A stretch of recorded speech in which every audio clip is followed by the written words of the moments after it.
arrêtez de travailler. Ou vous faites assassiner.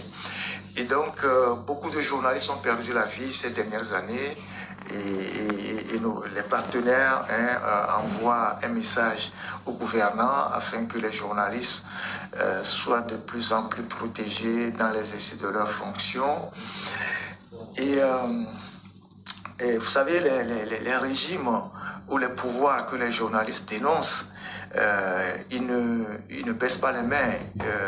Ils arrivent parfois à les poursuivre jusqu'au lieu de leur cachette, parfois pour attenter à leur vie, les assassiner ou porter atteinte à leur vie, ou porter atteinte à la vie de leur famille. Je viens de lire le bilan tout à l'heure, c'est un bilan assez préoccupant. Et la semaine dernière, il y a eu un monsieur qui a été poignardé dans le pays où je suis, à la sortie d'un transport en commun. Quelqu'un l'a suivi sur une longue distance et a réussi à le suivre à sa descente de la gare et l'a poignardé. Au départ, on avait cru que c'était juste un crime crapuleux. Le monsieur n'est pas décédé.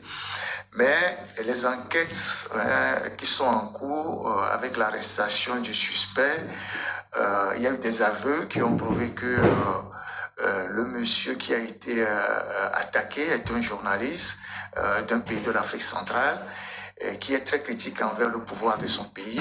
Et celui qui l'a attaqué a été payé par le pouvoir de son pays de l'argent très cash pour passer à l'acte, pour l'assassiner.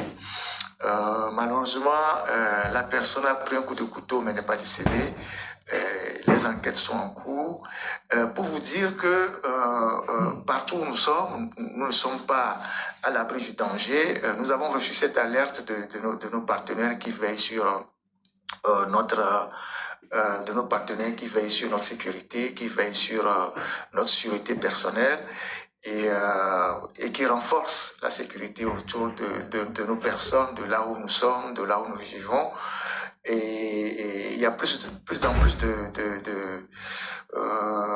de vigilance, de ceinture de sécurité autour des journalistes à l'extérieur, des gens comme nous.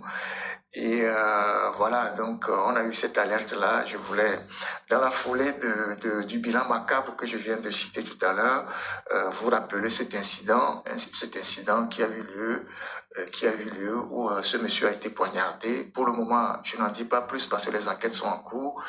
Et voilà ce qui se passe.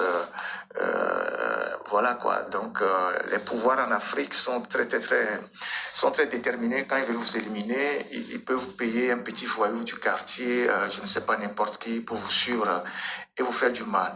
Pour autant, tout ça ne doit pas nous empêcher de faire notre travail, de continuer à faire notre travail. Tout ce que nous voulons, c'est que notre pays soit un pays normal, un pays bien géré, un pays où les droits de l'homme sont respectés et que la sécurité soit garantie pour tout le monde et puis la justice sociale soit garantie pour tout le monde.